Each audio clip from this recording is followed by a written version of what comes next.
Bonjour et bienvenue dans le podcast Le Reflet des Contes, le premier podcast qui relie contes et développement personnel. Je m'appelle Galina Kojanova, je suis auteure, conteuse et master coach certifié. Chaque épisode va se dérouler en 3 temps. Immersion, analyse, action. D'abord immersion. Je vais lire un conte. C'est un moment où on va voyager dans un autre espace-temps et repousser les limites de notre monde réel. Ensuite, analyse. On va analyser le conte, repérer ses clés, symboles et messages cachés. Et pour finir, action. Je te proposerai quelques exercices et des idées de réflexion en lien avec le conte. Aujourd'hui, je vais te lire un conte d'un grand poète et écrivain russe, Alexandre Pouchkine. Ce conte s'appelle « Le pêcheur et le poisson d'or ». Dans son enfance, Alexandre Pouchkine a été littéralement bercé par les contes. Sa nourrice, qu'il adorait et dont il était très proche, lui racontait des histoires chaque soir au coucher.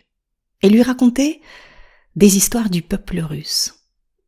Ces histoires le fascinaient. Il les connaissait par cœur. Alors, lorsqu'il était devenu adulte, il était déjà très connu en tant qu'auteur, il avait décidé de retranscrire en vers ces histoires qu'il avait entendues quand il était enfant. Et voici donc l'une de ces histoires traduites en français, Le pêcheur et le poisson d'or. Tu es bien installé? Alors écoute. Il était un vieillard vivant avec sa vieille, au bord même de la mer Bleue. Et ils avaient vécu dans leur vieille cabane exactement 33 ans. Le vieux pêchait le poisson au filet, la vieille filait sa quenouille. Une fois, il jeta son filet dans la mer et le filet revint n'ayant que de la vase. Une seconde fois, il lança le filet et le filet revint avec l'herbe marine. Une troisième fois, il jeta le filet et le filet revint avec un poisson d'or. Non un simple poisson, mais un poisson d'or. Le poisson d'or se mit à l'implorer, à dire d'une voix humaine : « Rejette-moi, vieux, dans la mer. Je te donnerai pour moi une riche rançon.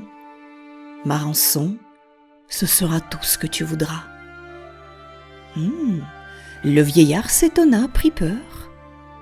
Depuis 33 ans de pêche, il n'avait entendu aucun poisson parler.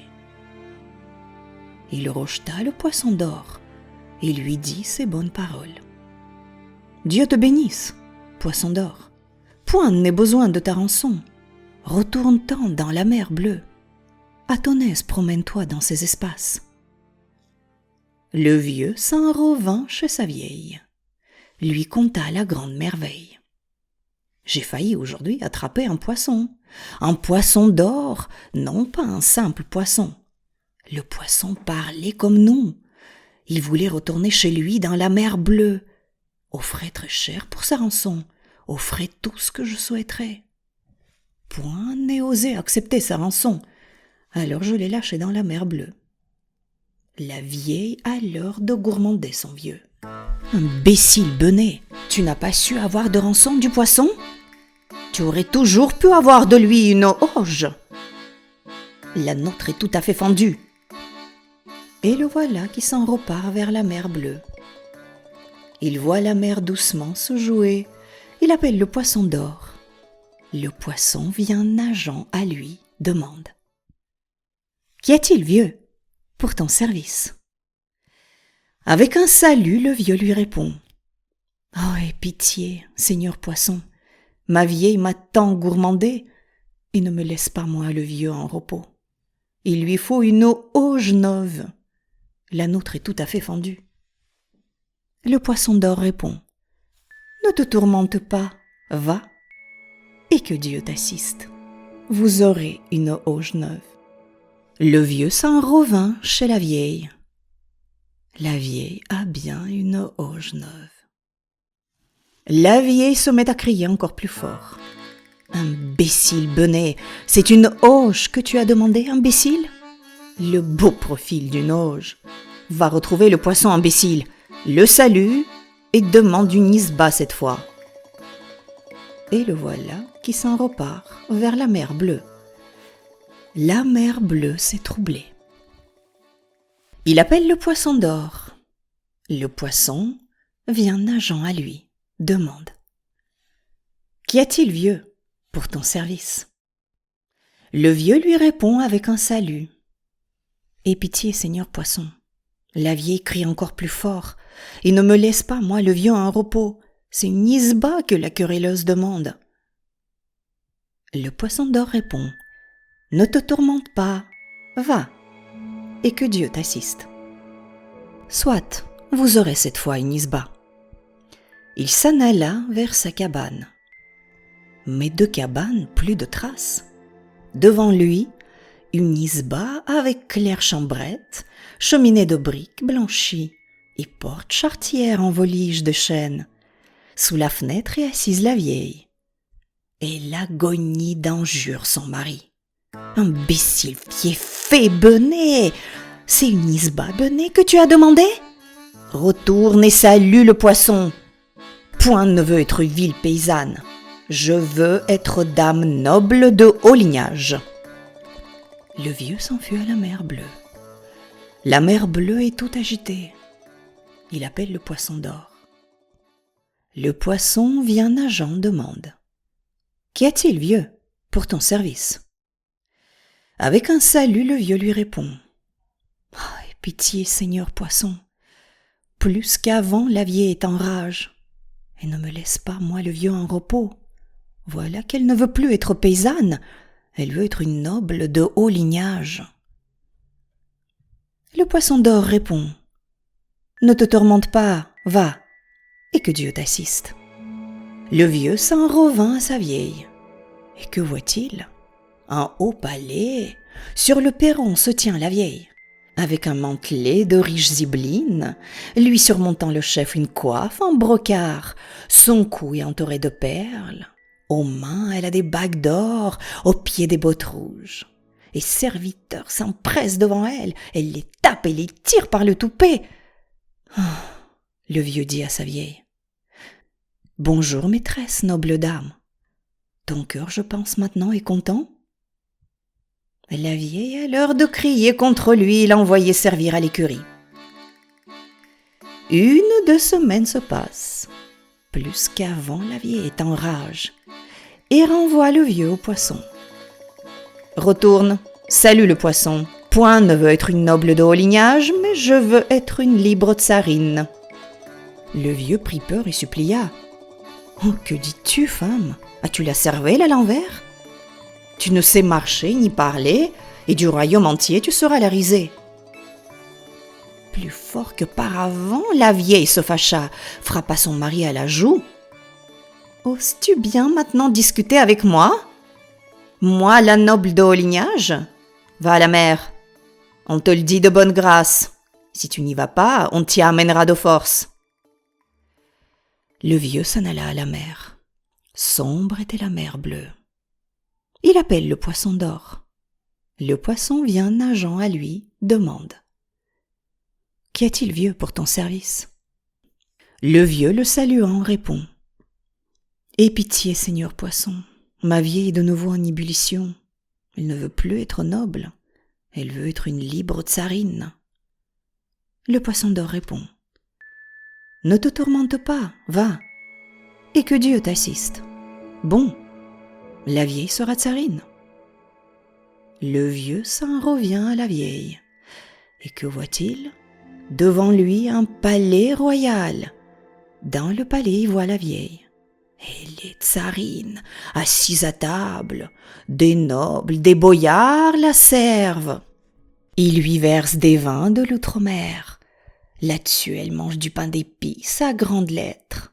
Autour d'elle est debout sa garde redoutable, la hache appuyée sur l'épaule. À cette vue, le vieux prit peur. Jusqu'à la terre, il salue la vieille et dit « Bonjour, redoutable tsarine. Eh bien, ton cœur est maintenant content ?» La vieille ne daigna même pas le regarder, et le fit seulement chasser loin de ses yeux. Boyards et nobles accoururent et poussèrent dehors le vieux par les épaules. 2 semaines se passent. Plus qu'avant, la vieille est en rage. Elle dépêche à son mari des courtisans. On découvre le vieux et on le lui amène. La vieille dit au vieux : « Retourne, salue le poisson. Point ne veut être une libre tsarine, je veux être la souveraine de la mer. Pour vivre en la mer, Océane, pour que le poisson d'or me serve et fasse mes commissions. » Le vieux n'osa la contredire. Risqué de paroles contraires, voilà qu'il va à la mer bleue et voit sur mer une sombre tempête. Les vagues enflent courroucées et vont roulant et mugissant. Il appelle le poisson d'or. Le poisson vient, nageant à lui, demande : « Qu'y a-t-il, vieux, pour ton service ?» Le vieux, avec un salut, lui répond : « Aie pitié, seigneur poisson, que puis-je faire avec cette maudite femme ? La voilà qui ne veut plus être une tsarine. Elle veut être souveraine de la mer maintenant, pour vivre en la mer Océane, pour que toi-même tu la serves et fasses ses commissions. » Le poisson ne dit rien, mais seulement battit l'eau de la queue et s'enfuit dans la mer profonde. Longtemps, auprès du flot, l'autre attend la réponse. Sans l'avoir obtenue, il revient à sa vieille. Devant lui, de nouveau, sa cabane. Sur le seuil, sa vieille est assise. Devant elle, une auge brisée.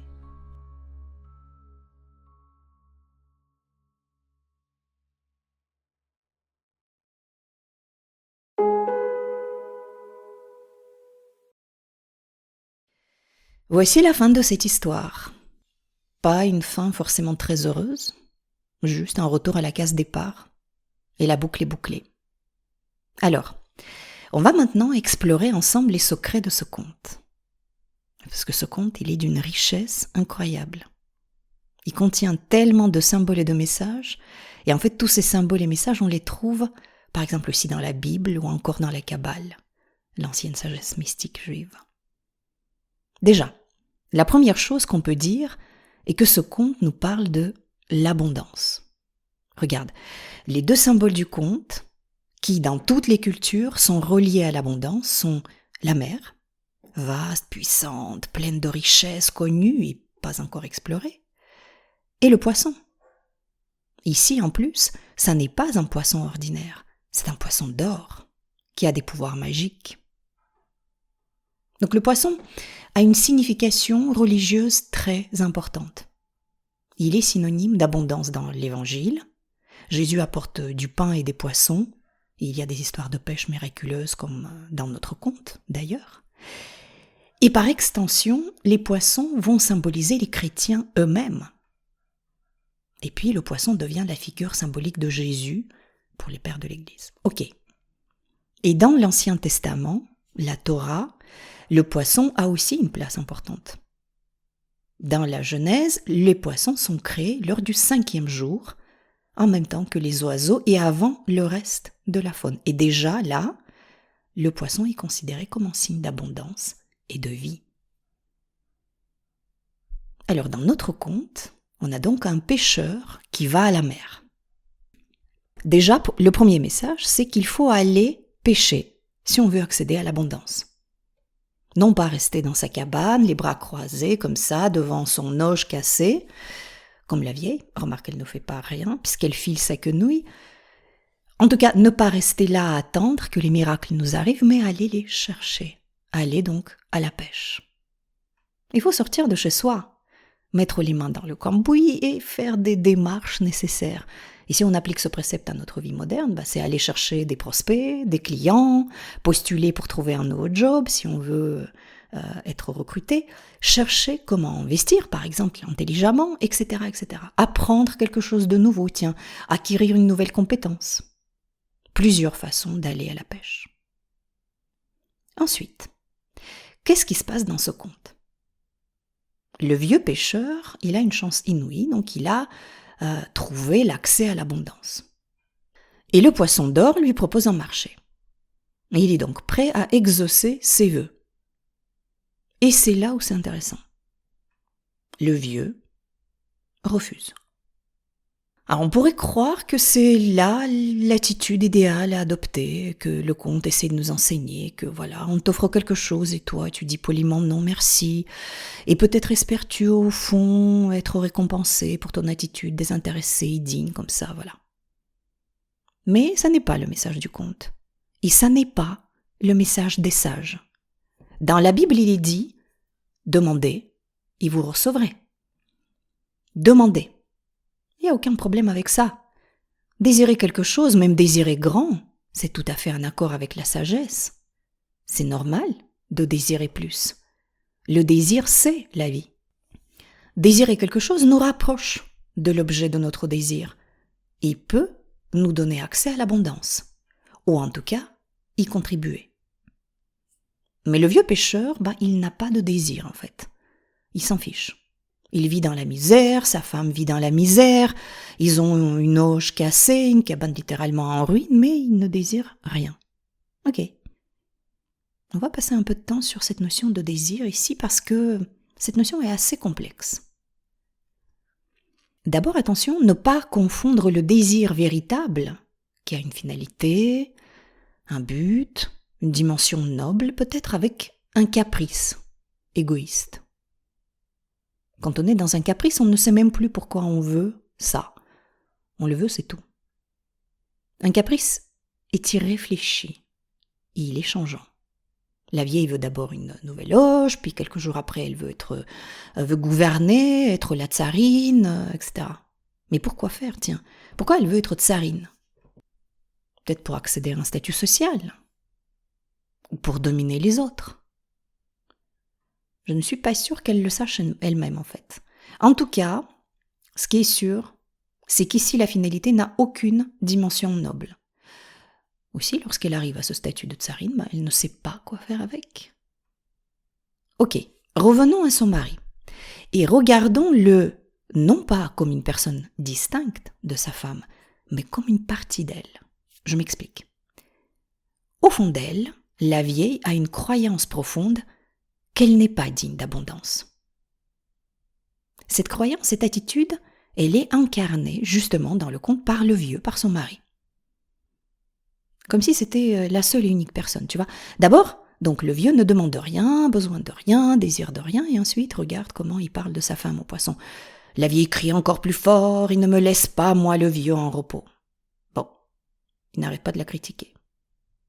Maintenant, elle demande donc ça. Et c'est toujours elle qui demande. Lui, il n'assume pas du tout. Lui ne veut rien, c'est elle qui veut. Elle le commande. Elle lui force la main. C'est elle. Elle ne fait qu'exiger et exprimer des caprices. Ici, on a donc une dualité chez une personne qui est tellement forte que rien de bon ne peut advenir. Une partie croit qu'on ne mérite pas, qu'on n'est pas digne d'eux, et l'autre partie exige. Et d'ailleurs, plus la première partie est persuadée que la demande est absurde et exagérée, plus la seconde partie va s'acharner à exiger des trucs pour prouver, montrer, avoir raison, accéder à quelque chose, etc., etc. Ok. Donc on a dit ici, il faut le désir et pas le caprice. Et on dit aussi, il faut unité et pas dualité, si on veut accéder à l'abondance. Rien ne doit venir entraver ce désir, pas de croyances limitantes et dénigrantes, mais un alignement. Maintenant, rembobinons un peu vers le début du conte, parce qu'on est parti un peu loin. Donc le vieux qui rencontre le poisson et ne lui demande de rien. Très bien. Donc le vieux rentre à la maison et raconte à sa femme ce qui lui est arrivé. Et alors là, la vieille explose littéralement. Elle l'engueule, le traite d'imbécile, benet, etc. En fait, on dirait elle fait sa mégère. À quelque part, l'attitude comme ça désinvolte du vieux provoque ce côté mégère chez la vieille. Et elle le renvoie vers le poisson pour lui demander de leur donner une nouvelle auge. C'est une petite demande, c'est normal parce qu'en vivant dans la misère, on ne connaît pas grand-chose d'autre en tout cas. Et donc la vieille va demander la première chose dont elle a besoin et c'est déjà un premier pas. Aucun problème avec ça. Mais là, elle commet une erreur. Au lieu de se déplacer elle-même et de parler au poisson, vivre en fait cette expérience en bougeant de chez elle, faire cet effort d'aller à la rencontre de l'abondance, elle fait tout le contraire. Elle délègue ce job à son mari. Ça veut dire quoi ça ? Ça veut dire qu'elle se prive du pouvoir de ressentir l'effort. Cet effort qu'on a mis pour obtenir quelque chose. Et comme il n'y a pas d'effort, mais il n'y a pas de plaisir, elle ne parvient même pas à apprécier, mais ne serait-ce que pendant quelques instants, cette nouvelle auge. Et elle passe déjà à autre chose, elle exige autre chose, la cabane, être une noble dame, et puis ensuite la tsarine, etc., etc. Ça n'a pas de fin, quoi. Encore plus grand, encore plus riche. Et enfin, donc elle devient cette noble tsarine, énorme. Regarde le chemin qu'elle a parcouru, c'est incroyable. Et là, elle est toujours pas contente. Déjà parce qu'elle n'a pas fourni d'effort, elle n'a fourni aucun effort pour aller chercher cette chance, cette abondance, ni aucun effort pour devenir cette tsarine. Son seul effort, c'est d'engueuler son mari. Et c'est même pas un effort, en fait. C'est une réaction. Ok. Et aussi, je pense qu'on a tous remarqué en lisant le conte que la vieille, en fait, elle ne sait pas ressentir de la gratitude. Il n'y a pas une once de gratitude chez elle. Elle n'a aucune appréciation de ce qu'elle possède déjà et aucune reconnaissance pour l'abondance qu'elle a pu obtenir. C'est une autre clé d'abondance en fait. Savoir apprécier ce que nous avons déjà, ressentir de la gratitude, remercier. Alors, récapitulons ici tout ce que la vieille n'a pas su faire jusqu'à présent. 1. Elle n'a fait aucun effort, et tout ce qui vient facilement part facilement. Pas d'effort, pas de plaisir. 2. Elle ne désire pas véritablement, ou pas pour de bonnes raisons, elle a des lubies, des caprices. 3. Elle ne sait pas apprécier ce qu'elle obtient. Et 4. Elle n'a aucune reconnaissance. Tout lui est dû. Ok, bien. On a tous les ingrédients ici pour une inflation de la personnalité. La vieille ne sait plus quoi demander en fait. Et elle commence à déconner vraiment complètement. Elle veut dominer l'univers maintenant. Elle veut soumettre les forces magiques à sa volonté. Alors là, trop c'est trop. On touche ici à quelque chose de sacré. C'est de l'ordre du divin, là. On va trop loin. On dépasse les bornes. La mer est vaste. L'univers est vaste. Et ça n'est pas la vieille remplie de colère et de cupidité qui va le gouverner. Ça, c'est sûr. Bref. Le poisson d'or dit stop. En fait, il dit rien, il s'en va. Il coupe le robinet de l'abondance. Retour à la case départ. La leçon est donnée. Et cette leçon, elle est difficile. Si on voulait être optimiste, on pourrait dire que celui qui a pu accéder à l'abondance une fois le pourra une seconde fois. Pourquoi pas ? Parce qu'il sait au fond de lui, en fait, que c'est possible. Il l'a expérimenté, il l'a vraiment vécu. Ici, il a appris quelques leçons de cette expérience. C'est le plus important, en fait. Dans la nouvelle expérience, il pourra peut-être se conduire en accord avec les lois de l'univers, c'est-à-dire se mettre dans une attitude juste pour recevoir cette abondance et en jouir et la faire fructifier et en faire profiter les autres. Voilà. La richesse incroyable de ce conte. On a ici de véritables clés de l'abondance. Alors maintenant, regardons comment ces clés s'appliquent à chacun de nous. Alors je te propose de penser à quelque chose que tu désires vraiment, quel que soit le domaine. Et d'ailleurs, là, je vais me retenir de te donner des exemples exprès pour ne pas te faire perdre le fil de ton désir qui t'est propre. Ok. Donc, un truc que tu désires vraiment, véritablement. Première question. Pourquoi est-ce que tu désires cette chose? Quelles sont les raisons véritables, le but ultime? Qu'est-ce que tu ferais si tu avais ce que tu désires? Tu vois, certains coachs proposent d'ailleurs de poser la question pourquoi, et si j'avais ça, et alors pourquoi, tu vois les 5 pourquoi, les 10 pourquoi, pour aller vraiment au fond de ton désir. Hein. Tu veux cet argent, pourquoi? Pour subvenir aux besoins de ma famille. D'accord, pourquoi tu veux subvenir aux besoins de ta famille, etc., pour aller au cœur. Bon. Deuxième question. Est-ce que tout ton être est aligné avec ce désir ou est-ce qu'il y a une voix au fond de toi, un peu comme le vieux dans le conte, qui détraque tout, qui te dit que tu ne mérites pas ou que tu ne vas jamais y arriver, ou même une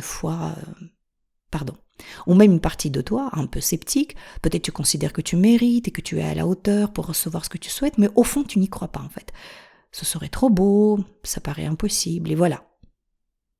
Donc c'est intéressant de débusquer cette dualité au fond de toi, parce que ça va créer un frein pour manifester ce qu'on veut, ou en tout cas, le manifester de manière durable et dans la joie. Ok, troisième question. Qu'est-ce que tu fais concrètement pour réaliser ce désir? Concrètement, dans ton quotidien, qu'est-ce que tu mets en place? Alors même s'il s'agit de toutes petites choses, des petits pas, des recherches, etc., qu'est-ce que tu fais qui te rapproche de ton désir? Quel effort tu fournis? Et pour finir, la quatrième et dernière question, quelles sont les choses que tu as déjà dans ta vie et que tu pourrais aussi apprécier? Apprécier ce que tu as ici et maintenant. Même si ton désir ne se réalise pas tout de suite ou même pas du tout, que tu saches apprécier malgré tout ce que tu as déjà. C'est vraiment cette attitude du non-attachement qui va faire toute la différence. Savoir se décrisper pour recevoir. Voilà, c'est ça. Je remettrai ces questions dans les notes de l'épisode. Tu y trouveras aussi mon adresse email et les liens vers mes comptes LinkedIn et Instagram pour me contacter. Si tu as des questions ou des commentaires, n'hésite pas à me contacter. J'aime bien recevoir les questions et les feedbacks de mes auditeurs et je réponds toujours. Si tu veux aller plus loin et entamer un travail personnel avec moi, je te donne rendez-vous sur mon site internet lerefletdescomptes.fr. Une séance de 30 minutes est offerte. On se retrouve dans 15 jours pour un nouveau conte et une nouvelle expérience sur le chemin de la connaissance de soi. Si cet épisode t'a plu, n'hésite pas à le partager autour de toi. Ça aidera à faire connaître le podcast. N'oublie pas de t'abonner à ce podcast pour ne pas rater la sortie de nouveaux épisodes. Merci de m'avoir écouté. Je crois que les contes peuvent nous aider à devenir les créateurs de notre vie. Créer son conte, sa vision, c'est une étape essentielle pour prendre sa vie en main. Dans ce podcast, j'aimerais t'offrir des outils pour écrire ton conte à toi, celui qui te permettra de créer ton avenir. Car si tu ne le fais pas, qui le fera? À très vite pour un conte.